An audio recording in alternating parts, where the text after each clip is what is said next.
Hello, welcome to the fourth match of the Dominion League against Pico Paco. We have some allies cards showing up in this first kingdom, Underling and Bauble, to give us favors, which is tied to the Circle of Witches. Once you've built up 3 favors, if you play a liaison after that, you get to hand a curse to your opponent. In that train of thought, with respect to curses, there's just research for trashing. So that is not going to be the best at trashing. So the curses seem somewhat important to pursue. There are villages in Farming Village, Paddock eventually. There's some drawing catacombs. Tactician could give you draw, buy, and an extra action. So it seems like you can build here. How I wanted to build was something with the paddocks. Go after a lot of paddocks. Maybe get 1 or 2 fishing villages in between until the paddock's empty. Then there'll be non-terminal. I'll use Bauble for plus buy instead of Tactician for plus buy because I can get more plus buy with Bauble. And Tactician would only give me 1 extra buy. Bauble, if I have 2 or 3 copies, I can play them and get extra buy. Tactician doesn't let you play treasures very easily, which is probably why I went away from the double Tactician strategy here. I do like double Tactician. Rogue doesn't seem particularly impactful. It'll probably hit horses, and that isn't that big of a deal. So I do want to build up with the paddocks and then get some number of underlings and baubles to help dish out curses. This was my rough plan, rough roadmap into going after this kingdom. With respect to the opening, I like research, just like Pico Paco, to help trash the estates early and the curses later, coppers as well later. What to pair it with is not entirely clear to me. Pico Paco opts for a silver. I have choices here in silver. Bauble I considered, as well as underling to help get the curses more quickly. I don't think I need the silver to hit 5 because research trashing estate draws a couple cards and I think I could hit 5 with that instead of the silver. So I'm going to skip on the silver, get the underling instead of the bauble for the liaison effect to try to dish out the curses a little more quickly than my opponent. Pico Paco gets an underling of their own there on turn 3 this time. So here I do play my underling. I get to 3 again. I could buy another underling, but I do want the bauble now. The bauble has other functionality outside of just getting favors. It can top their cards. It can give me plus buy, which I'd like to have at some point anyway. Pico Paco, the silver pays off for them. They get to Paddock right away. I see my research on turn 4, sets aside a couple cards, and I get another underling. Pico Paco gets a bauble of their own, and combined with the research draw and this bauble, I'm able to get to 5 for my first paddock here. And I'm going to top deck it. So I'm happy about that, of course. It does mean I may even get to play my paddock before Pico Paco. So they trash copper with their research. Underling builds up the favors to 2.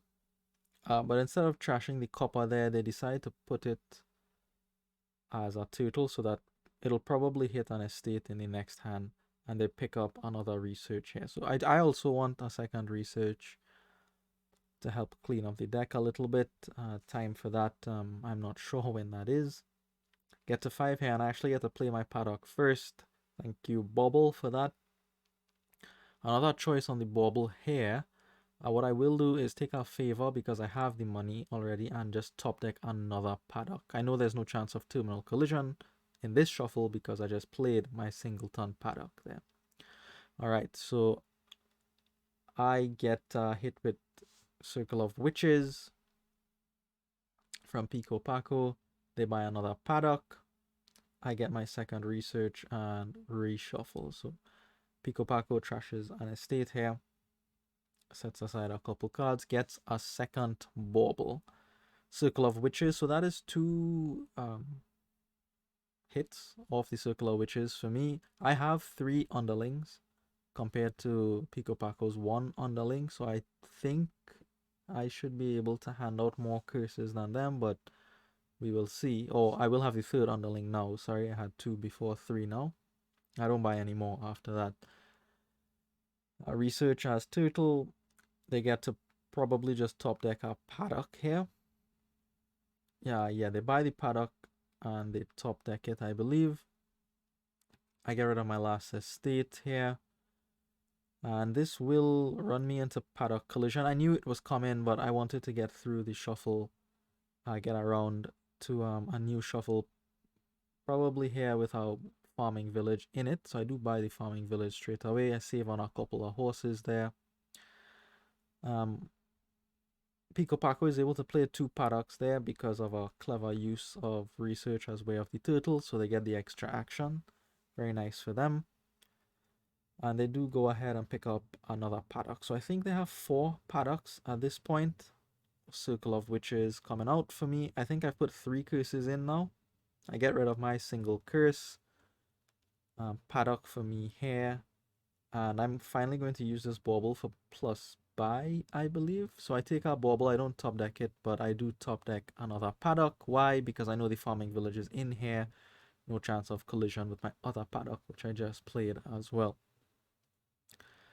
Alright, so lots of horses will start to be played now because our Paddocks are doing work for us. Last estate goes for Pico Paco.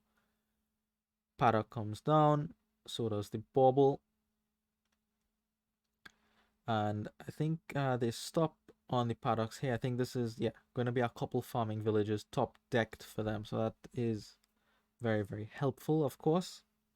I have 3 Paddocks now compared to their 4, though I do not want to lose that split. Paddock is my main source of draw in this kingdom, so I would want to at least split that. I get another use of plus buy from my bauble, and it will be for a Paddock and a farming village. Can't quite top deck it, but I'll take those buys anyway. The Paddock pile is getting thin, so soon those farming villages won't do a whole lot for us, but I think you need to get them in the middle, otherwise you just run into hands with lots and lots of Paddocks and you're only able to play one of them. Alright, so another Paddock there for Pico Paco. They have 5 of them, and I will make sure that the split ends up 5-5 here. I pass out another curse to them. I think I've passed 4 curses to them, sorry. They've passed 1 to me.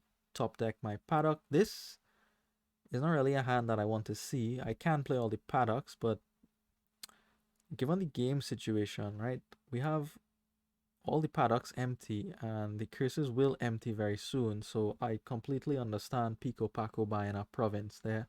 They were able to put down quite a few Paddocks on that turn as well, so they have a deck full of horses and a lead in points. They put a second curse into my deck, so the cursing plan is working out for me. So far that split has gone 4-2 in my favor. But Pico Paco has the first player advantage and uses it here to pick up a province. And I cannot respond in kind here. I don't even get the trash with the research, but that's okay. I could do it later thanks to Way of the Turtle. I get my bauble. This time with 2 favors, I am going to take a 3rd favor. And I think this will allow me to land a curse in their deck. 6 here. Alright, so I thought about Rogue at this point to try to increase the potency of my deck, the payload, what it can do, its capability, so to speak. But at this point, I don't think Rogue is very helpful. Instead, I think a gold is a better choice of a card. Maybe mine. I don't know. You could mine coppers into baubles or into silver, silver into gold. But I went for the gold top deck instead, as giving me some shout at double province later on in the game here. Alright, so fortunately for me, Pico Paco is not able to get a second province here, but they do set up for next turn by trashing a silver with their research. So now we reach the point of the game where you do have to think about these things. Do I trash an expensive card to the research to Give me a nice turn next turn. Yeah, that's a reasonable thing to do in an end game situation. And the end game is brought even closer by Pico Paco because they purchased two baubles there. So I only have the two baubles, so I'm behind on that split as well, which gives them greater end game control combined with a points lead. I do need to think very carefully about what I do here. Thinner copper. I get around to some horses in my deck, and I actually get around to enough money for a province here. So I do take the province, and I take another bauble. Could be scary because now there are three baubles, three curses left, but I don't think they could pile out. They can't hand out three curses unless they buy them, so I'm not worried about a three pile just yet. They do have the four baubles, so in theory they have five buys, right?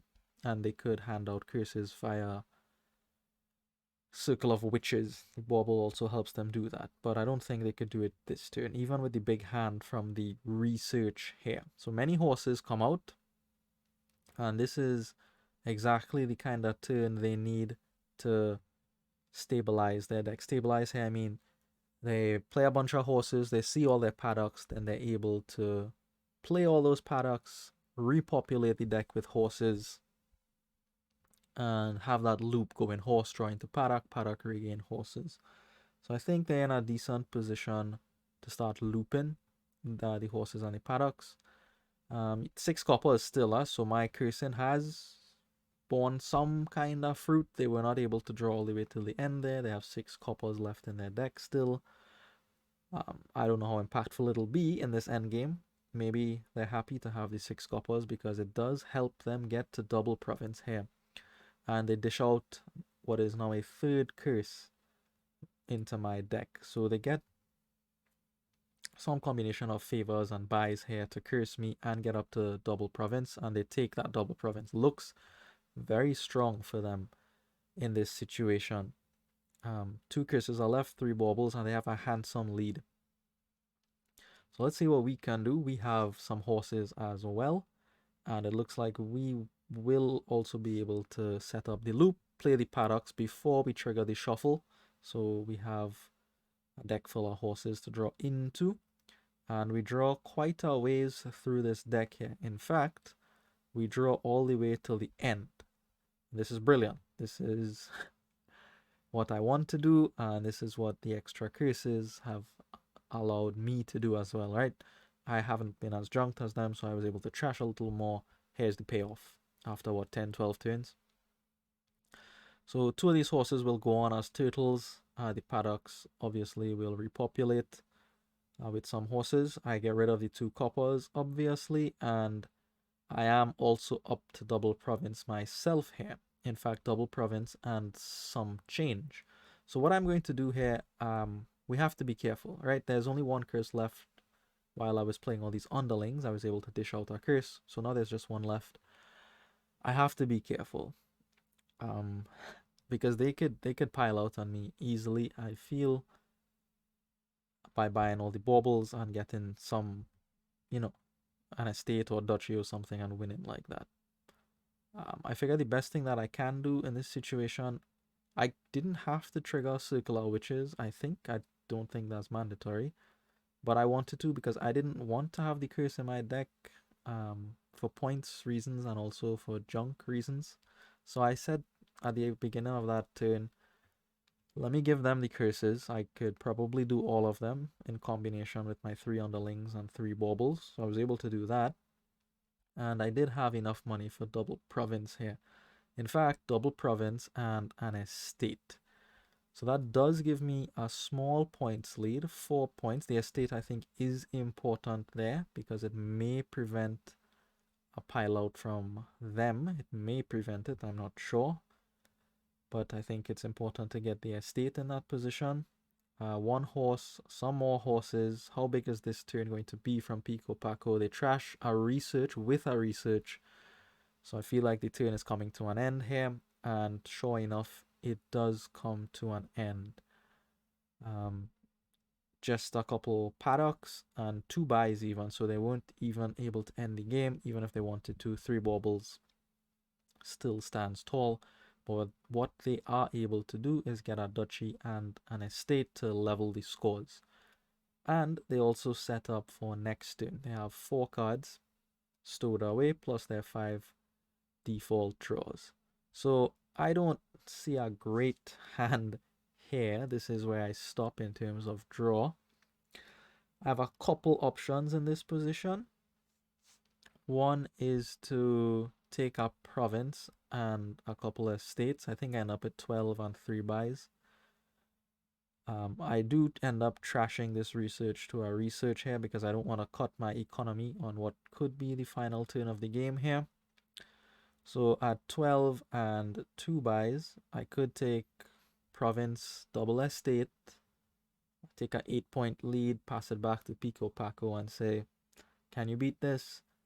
Then I thought maybe they can beat that. That is only 8 points. And they have the extra buy in their deck. They have 4 cards coming in from the research. So I think we counted, what, 5 buys in total for them. So that could easily be just province, duchy, triple bauble, and the game is done. So to avoid any of that happening, maybe I counted wrong then. Maybe it is not possible. Maybe they don't have the money for that. That is 13. Nah, they have $19, right? I think they showed me $19 already. I don't know. Anyways, the point is, they have curses that they could also trash to adjust the score. So in the end, I chose the second option, which is to take the triple bauble and finish the game. If I had one more buy, yeah, okay, we could have won, but we didn't. So we take the tie on game 1 here and we get out of there alive. So thank you for watching and I will see you in the next one.